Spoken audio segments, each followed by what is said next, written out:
उर्दू को जानते हैं, किसी एक शायर ने शायद बरसर इख्तिदार जमात के लिए ये शेर कहा होगा कि उसूल बेचकर मसनद ख़रीदने वालों, निगाह अहले वफ़ा में बहुत हक़ीर हो तुम। वतन का पास तुम्हें था न होगा कभी कि अपने हिर्स के बंदे हो, बेज़मीर हो तुम। इज़्ज़त नफ्स किसी शख्स की महफूज नहीं, अब तो अपने ही निगहबानों से डर लगता है। डंके की चोट पे जालिम को बुरा कहता हूँ, मुझे सूली से न जिंदानों से डर लगता है। मोहतरम चेयरमैन साहब, मैं आज इन लोगों की तरफ से बोल रहा हूँ जो दिखते तो हैं, जिनके बारे में बात तो होती है मगर उनकी कोई नहीं सुनता। मैं उनके बारे में बोल रहा हूँ जिनके बारे में वज़ीर आज़म मोदी ने कहा था कि घुसपैठी है। मैं उन बेटियों और माओं के बारे में कह रहा हूँ जिनके बारे में मोदी ने कहा कि ज़्यादा बच्चे पैदा करते। मैं उन मासूम नौजवानों के बारे में कह रहा हूँ जिनको मॉब लिंचिंग के ज़रिए मारा जा रहा है।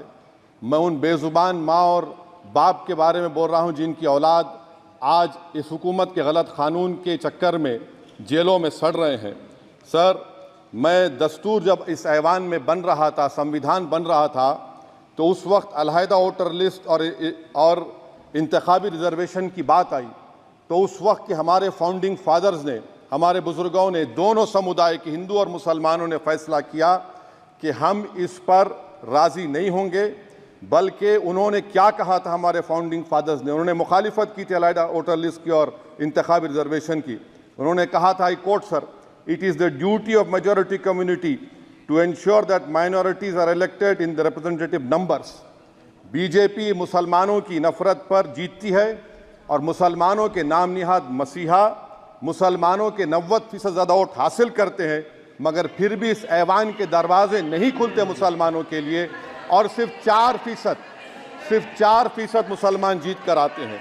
सर, संविधान सिर्फ एक किताब नहीं है जिसे चूमा जाए, संविधान एक किताब नहीं है जिसे दिखाया जाए, संविधान एक सिंबल भी है, मगर संविधान एक हमारे बुजुर्गों के ख्वाबों की किताब है।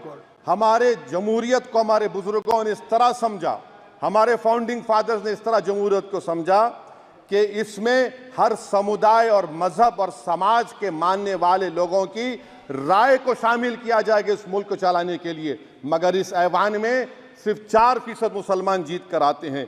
मैं संविधान से जो मोहब्बत के दावे करते हैं उनसे कहूँगा कि कभी उठाकर पढ़ो कॉन्स्टिट्यूंट असेंबली डिबेट्स में कि नेहरू ने, HC मुखर्जी ने, सरदार हुकुम सिंह ने माइनॉरिटीज़ के बारे में क्या कहा था। सर, वतन अजीज़ का मुस्तकबिल कैसा होगा जब बीजेपी मुझे गायब करना चाहती है और दीगर हिज़्ब इख्तिलाफ की पार्टियां के लिए मेरा वजूद सिर्फ वोट डालना और अपनी खबर में जाकर सो जाना है। इसीलिए आप देखते हैं कि ये समाजी इंसाफ है सर कि 4% मुसलमान जीत कर आते हैं। सर, इस ऐवान में OBC समाज के MP अब अपर कास्ट के MP के बराबर हो चुके हैं। OBC समाज के MP अब अपर कास्ट MP के बराबर हो चुके हैं और 14% मुसलमान सिर्फ 4% जीत कर आते हैं।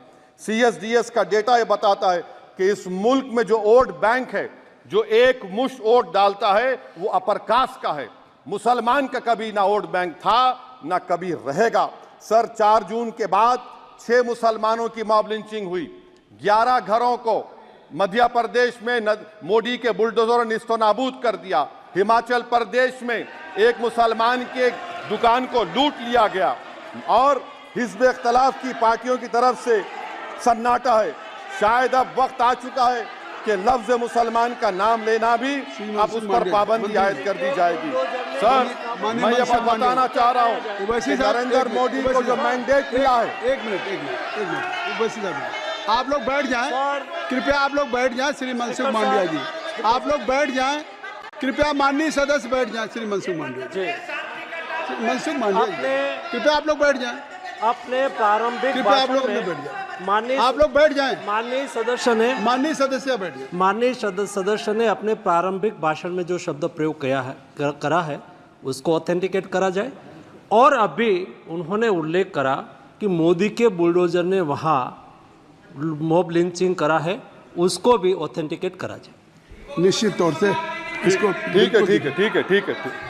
ठीक है। उवैसी साहब, जब भी कोई बात नहीं सर, आप चेयर पर बैठे हैं जी, इसलिए आप मंत्री जी को पेट में दर्द हुआ, माशाल्लाह, शुक्रिया उनका। नहीं, तो सर मैं ये बोल रहा था, जवाबदेही है, ये नहीं मंत्री इससे की बुरी जवाब बात क्या है? दें। पेट में दर्द हो सकता है। वो दर्द ये सब ठीक अच्छा, है। दर्द हुआ, चलिए दर्द हुआ, दिल का दर्द हुआ। तो सर, जो नरेंद्र मोदी को मैंडेट मिला है वो सिर्फ और सिर्फ मुसलमानों की नफरत पर हिंदुत्व की वजह से मिला है। I would like to say it is not Modi's in dock, but every single person voted him despite his anti Muslim voice. And I would like to tell the opposition parties, this is not a moral victory for you. This is a victory of majoritarianism.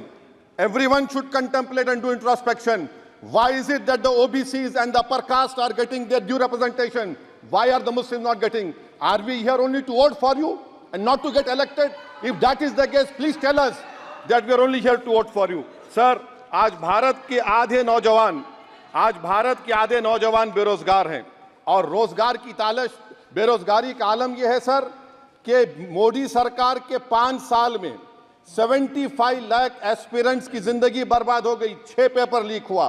बेरोजगारी का आलम यह है sir कि Russia जा रहे हैं, वहां जाकर अपनी जानों को दे रहे हैं। बेरोजगारी का आलम यह है कि नरेंद्र मोदी रोजगार का कैंप चलाती है नौजवानों के लिए कि तुम इजराइल में जाकर काम करो, उनको कैनन फॉडर बना रही है ताकि फलस्तीनियों की जायदादों को हड़प कर सके।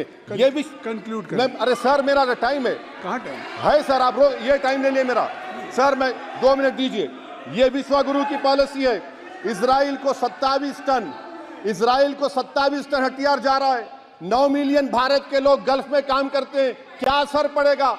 47,000 इजरायली फलस्तीनी मार चुके हैं। क्या है हमारी पॉलिसी सर? क्यों हथियार दे रहे हैं सर? नस्लकशी हो रही है। सदर जमहूरिया के खुतबे में राष्ट्रपति के सर, मैं उसी पे बोल रहा हूं सर, उसमें लिखा हुआ है फॉरेन पॉलिसी के ऊपर, आप पैराग्राफ नंबर 25 देख लीजिए। सदर जमहूरिया में सैचुरेशन अप्रोच है। क्यों नहीं मोदी सरकार माइनॉरिटीज को तीनों स्कॉलरशिप को डिमांड करती है सर? उसको आपने बजट कम कर दिया। सर, बनारस का बुनकर 18 महीने से मंडी का शिकार है, सूरत और बेंगलुरु जा रहा है। सर, आखिरी बात कंक्लूड कर रहा हूं, आखिरी बात सर, पनून केस में निखिल गुप्ता, मोदी ने कहा था कि हमने घर में घुसकर मारा, तो निखिल गुप्ता को किसने ऑर्डर दिया था पनून को मारने का? अगर नहीं दिया तो उसको बचाइए, और अगर दिया नहीं तो फिर उस पर पीएमएलए क्यों नहीं लगाते? और सर समाप्त करो। कमेटी बनाई आपने, उसका क्या हुआ? सर, हम एससीओ को नहीं जा रहे। सर, मैं आपको बता रहा हूं कि मैं अपनी इस तकरीर को टीपू सुल्तान की नजर, सुनिए सर, अब हो गया, खत्म कर रहा हूं सर। मैं अपनी तकरीर को टीपू सुल्तान के नजर कर रहा हूं। ये टीपू सुल्तान की फोटो है। क्या आप इससे भी नफरत करेंगे सर? ये संविधान में टीपू सुल्तान की फोटो है जिस पर वल्लभ भाई पटेल ने साइन किया, श्यामा प्रसाद मुखर्जी ने साइन किया। ये आपकी नफरत है सर। आखिर में मैं अपनी बात को खत्म कर रहा हूं इस शेर पर कि क्या दिन दिखा रही है सियासत की धूप छांव। जो कल सपूत थे वो कपूतों में आ गए, थे इस कदर अजीम के पैरों में ताज थे, इतने हुए जलील के जूतों में आ गए। बहुत बहुत शुक्रिया सर।